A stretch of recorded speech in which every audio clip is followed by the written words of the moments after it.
Hey y'all, welcome back and welcome if you are new. My name is Sam. So this week I just took it a little bit easy in the kitchen and cooked up some delicious cozy dinners and a wonderful easy dessert. So let's get into the kitchen and let's make some delicious meals.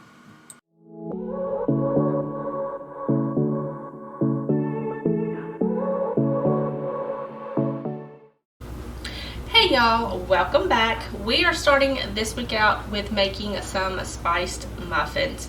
I love having these on hand. I love making these throughout the fall and winter months. We love having these for coffee, snacks, after school snacks. My daughter likes to take these to school with her. They're really easy. And yeah, so I've got everything set out here ready to go. Everything's at room temperature. Now, I am going to try to do non-voiceover for a few of my meals and things like that. It really depends on the dogs because they like to bark at everything.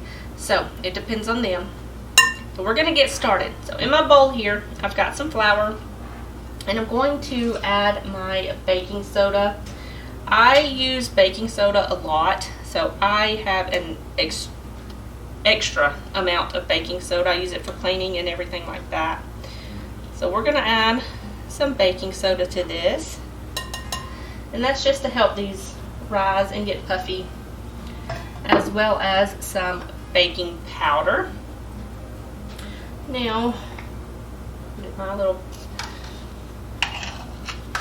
measuring spoon here, add that in there.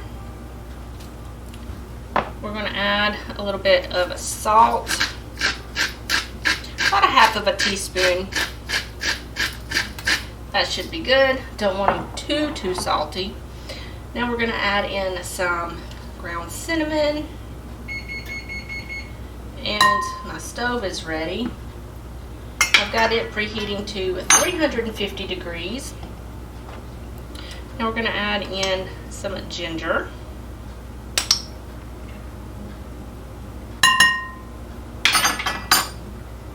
And some ground cloves.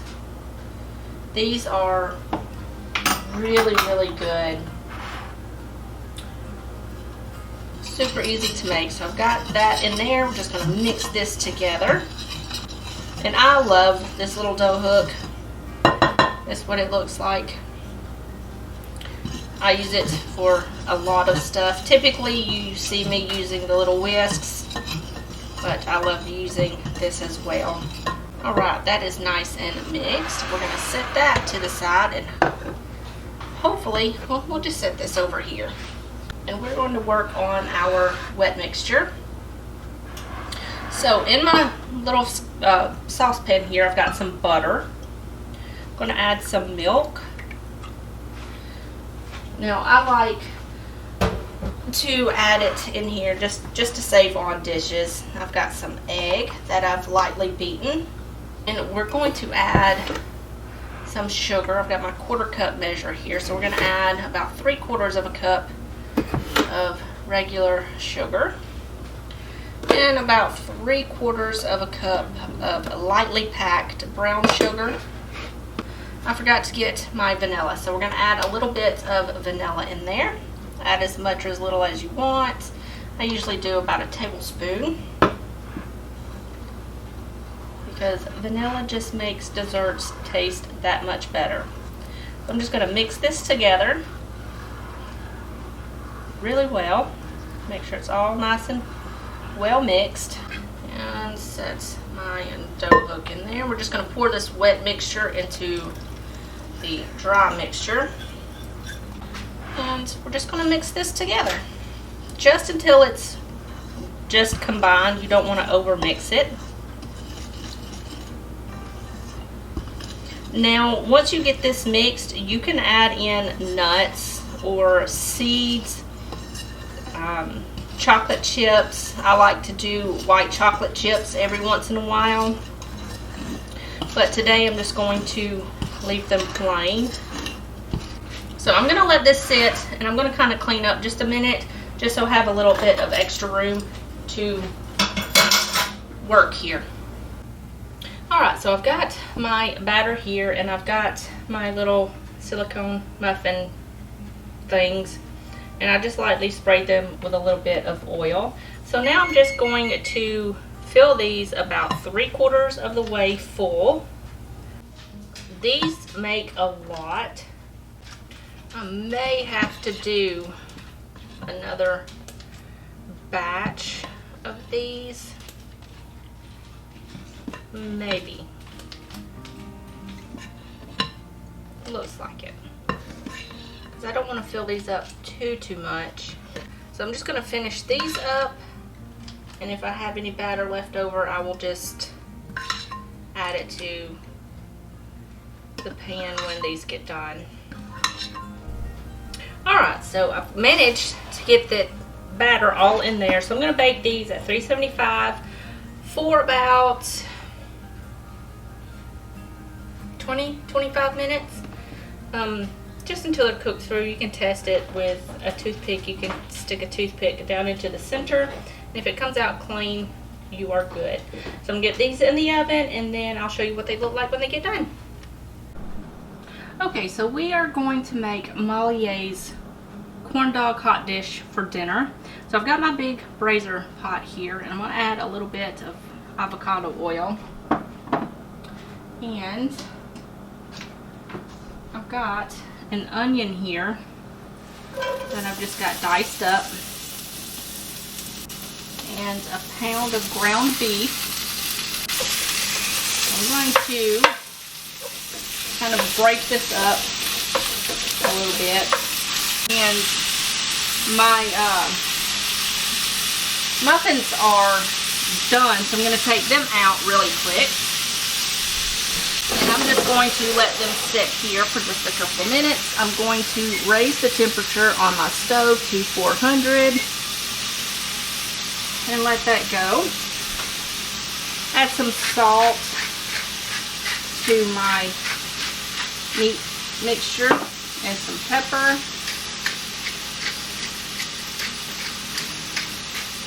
We love pepper, so I typically go a little heavy-handed on the pepper. I'm going to get that going. And here I've just got her spice mixture. I'm just going to kind of mix this around a little bit. My hands are clean, I promise. And then I'm just going to add this in here.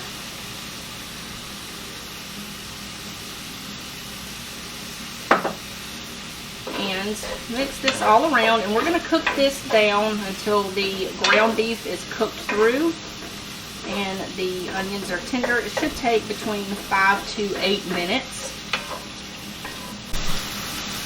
Alright, so the ground beef is cooked through and the onions are tender. I'm going to add in 15 ounces of tomatoes. Now this is a 28 ounce. I'm just going to add half of this can.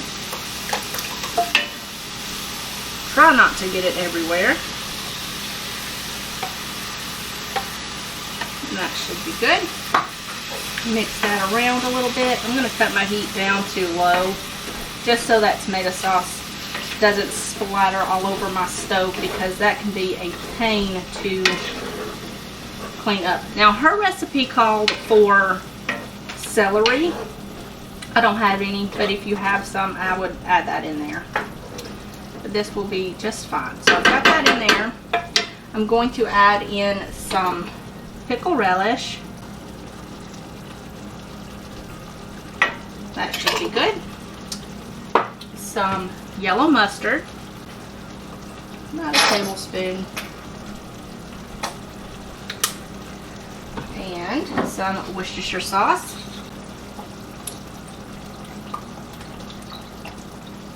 That should be good. I'm going to mix this all around, and I'm going to let this cook for, she says, for 5 to 7 minutes, just until it's thickened up. So that's what I'm going to do. Okay, so this has been cooking for about 5 minutes, and it's thickened up pretty well. So now I'm just going to kind of smooth this down a little bit.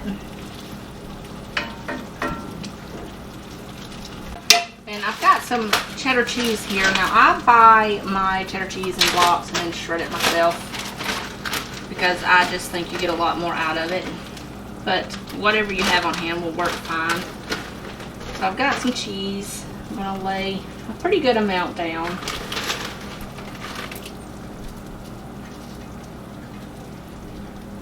That should be good. And I've got these little mini corn dogs. These were the only ones I could find at the store, the honey crunchy kind, but I'm sure it'll work just fine. So I'm going to open these up and lay these down. She said to do concentric circles, so that's probably what I'm going to do, is just put all of these on. But if you don't have the time, just pour them all down and then spread them out evenly in one single layer. So I'm going to get all of these on here, and then we'll get this in the oven. Alright, so I've got all of those on there. It took the entire bag. So I'm going to put these in the oven. I'm going to bake these. It says to start checking around 25 minutes. So I'm going to bake these probably 25 to 35 minutes until it's nice and golden brown. Alright, you guys, here is my plate. I have the corn dog hot dish here, and I haven't made broccoli and cheese in a while, so that's what I paired it with. And you guys, this was absolutely delicious. I will definitely be making this corn dog hot dish again. Alright, so today we're going to be making something super simple. We're just going to be making some baked chicken and some rice with peas and corn. So I've got my pan here getting warm on the stove. We're going to add some chicken broth. I've got about 4 cups of chicken broth here.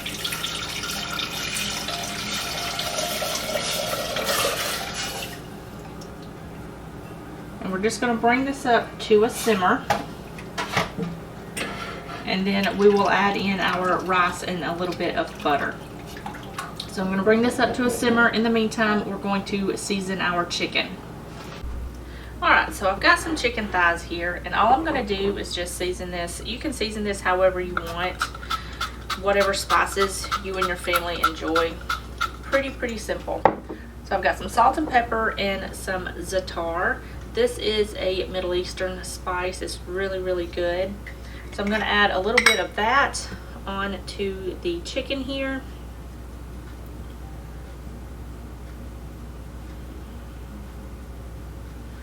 As well as some salt and pepper.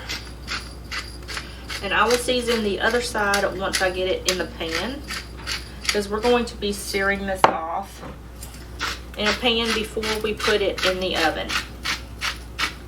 So I've got that seasoned. We're going to go back to the stove and get this seared off and in the oven. Alright, so I've got my large skillet here. I'm going to add just a little bit of oil to the pan just to help sear that chicken off. I've got my chicken here. I'm just going to sear this skin side down for about 4 to 5 minutes, and then we'll flip it over and get this in the oven. Alright, to my rice, I'm going to cut this down to about a low temperature, and I'm going to add in probably a tablespoon of butter. I'm going to let that melt. Add a little bit of pepper because the chicken broth that I use is pretty salty, so I'm not going to add any salt, but I am going to add some pepper.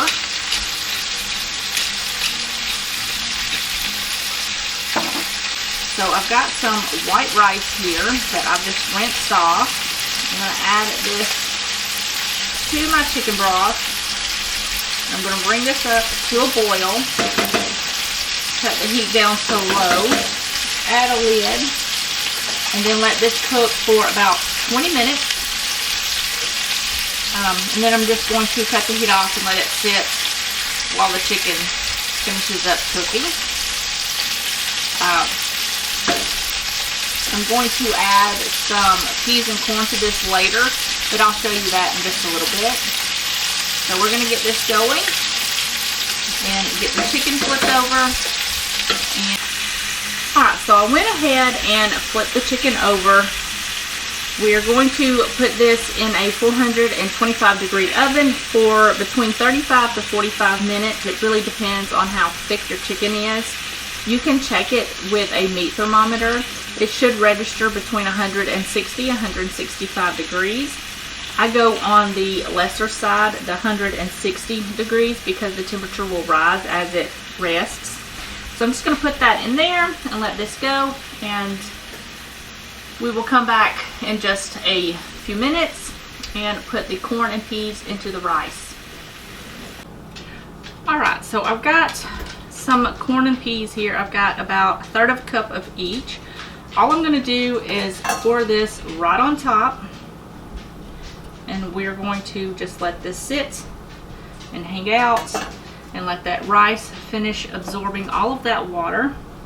We're going to put this on the back here just to keep it warm while the chicken finishes up baking.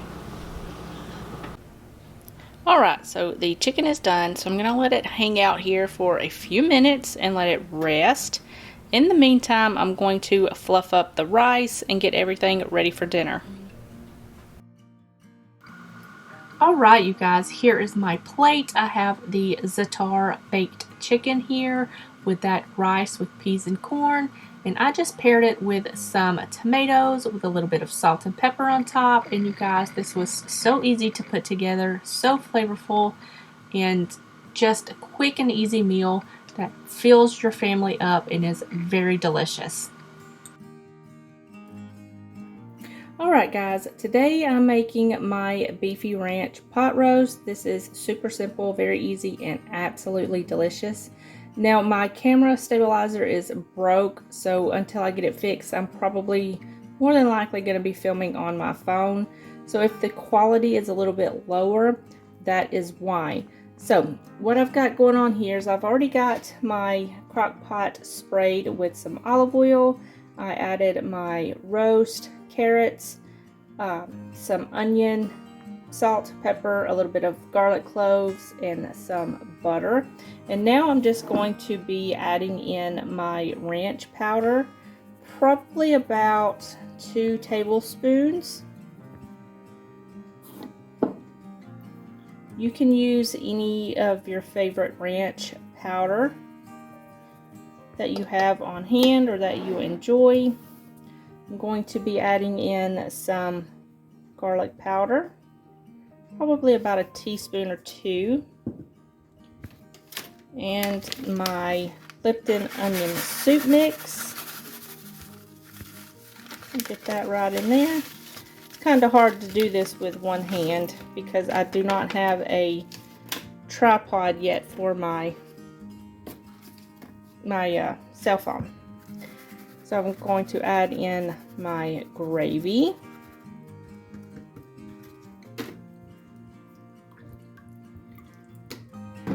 Now I'm just going to add on my beef broth right over the top.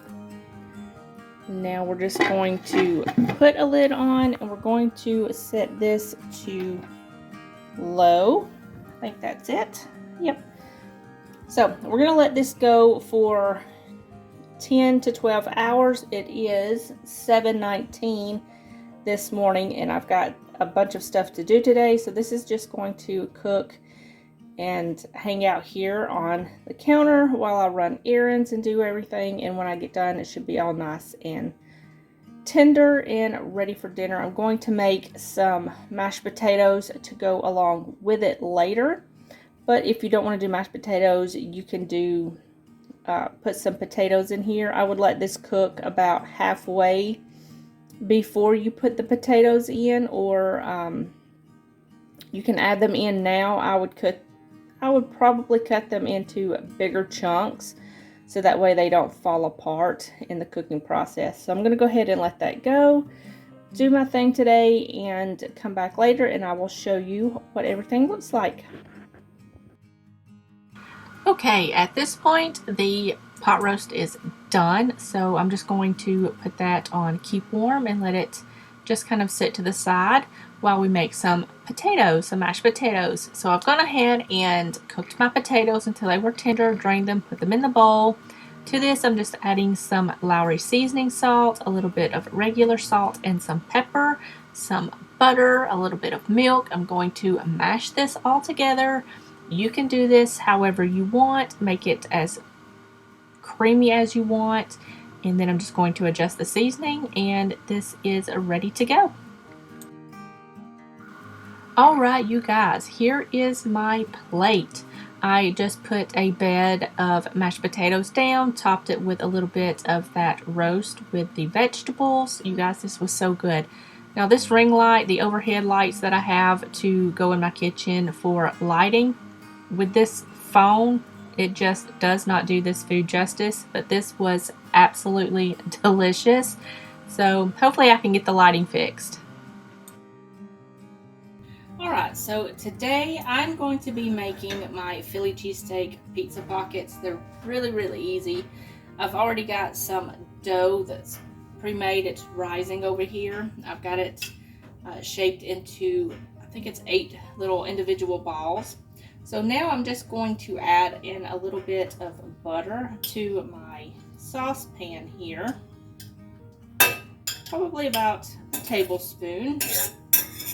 We're going to make kind of like a white sauce to go on the pizzas. Now I know you can't really see down into the pan. My camera broke, so I know you can't really see down into the pan. I've got a little light here that has a camera holder on it, so I'm just going to use that until I get my other tripod in the mail. I ordered so I can use my phone as a camera because my camera quit working. So I'm going to add in my flour. I'm going to add some salt and some pepper. I'm going to whisk this together and cook this flour down about a minute or two just to cook the flour taste out. So as I was saying, my camera stabilizer lens broke. It fell and it broke. So I've got a tripod for my cell phone ordered. It should be here next week. So that will help a little bit better. I am not used to filming on my phone, so the angles are a little different. It will be better once I get the tripod here because it's small, but it goes really high. I think it's like 60 inches, 55, 60 inches that it goes up, so I'll be able to get better angles with my cell phone until I get my camera fixed. So I've got some garlic here that I've just got minced up. It's 2 cloves of garlic. I'm just going to add that in there with my flour and butter. We're going to let this cook, I don't know, 30 seconds, just until it's fragrant. It doesn't take that long at all. I can smell it already. So we're going to go ahead and add in our milk. I've got a half a cup of milk here that I'm going to add in slowly, just so that sauce can like smooth out and not get lumpy. Now once this thickens, it's pretty much done. We're just going to set this to the side while we make the filling to the pizza pockets. Y'all, I forgot to add my Parmesan cheese to my mixture here. So I'm going to add that in there. While that's getting hot, I'm just going to sit here and stir this up until this Parmesan cheese is all nice and melted. And set it back there. It'll stay warm on the back there because the oven is heating up, so it'll stay warm. Now that my pan is hot, or it's getting hot, I'm gonna go ahead and add in some olive oil. Remove my bowl. And I've got some onions and some bell pepper. I've just got the onions thinly sliced and I just chopped the bell pepper, but you can slice them up as well. These are going to cook down and get really tender. Oh my goodness. So I'm going to go in and add a little bit of salt and pepper just to help sweat those vegetables out and help them release their juices. Season them up a little bit.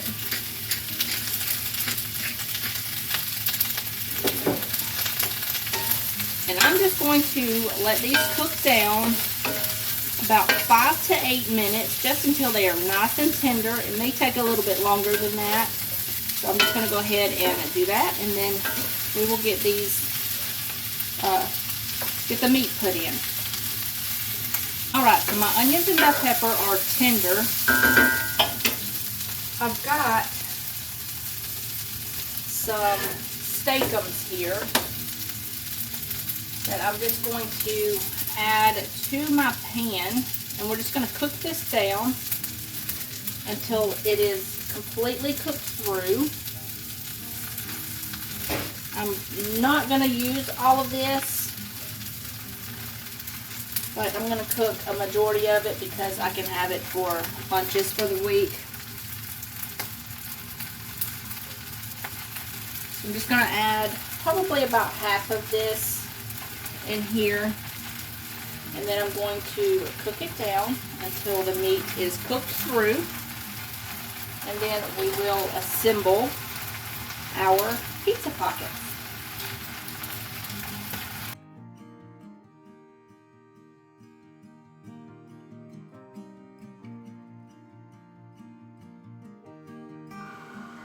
Okay, so here I've just got a little ball of pizza dough. I'm going to roll this out to about an 8-inch circle.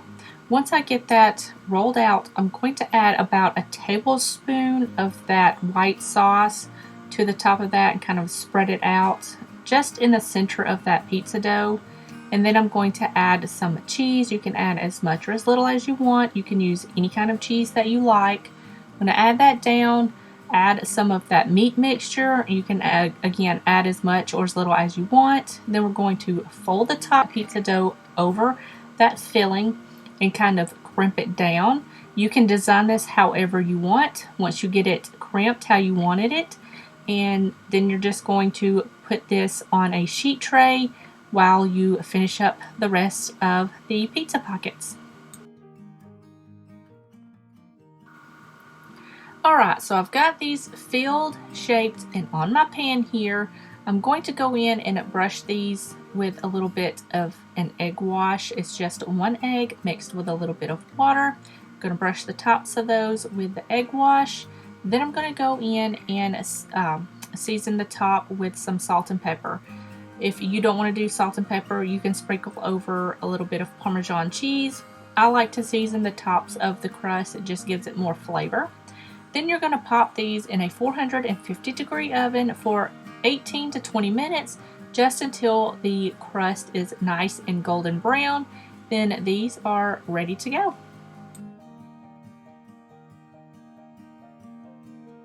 Once these are done, you'll want to transfer them to a wire rack to cool completely. This is going to help the bottom from getting soggy. And this is what they look like on the inside. They are so good. And here is my plate. I serve them as is, no sauce, no nothing, but if you want a sauce, you can certainly add one. And that is going to wrap up this week's video. I hope you guys enjoyed it, and thank you so much for being patient with me with the whole camera debacle. Hopefully things will be back to normal next week. But yeah, I hope you guys enjoyed it. If you did, give it a thumbs up. Don't forget to leave me a comment, hit that subscribe button if you're new, and I will see you in the next one. Bye guys.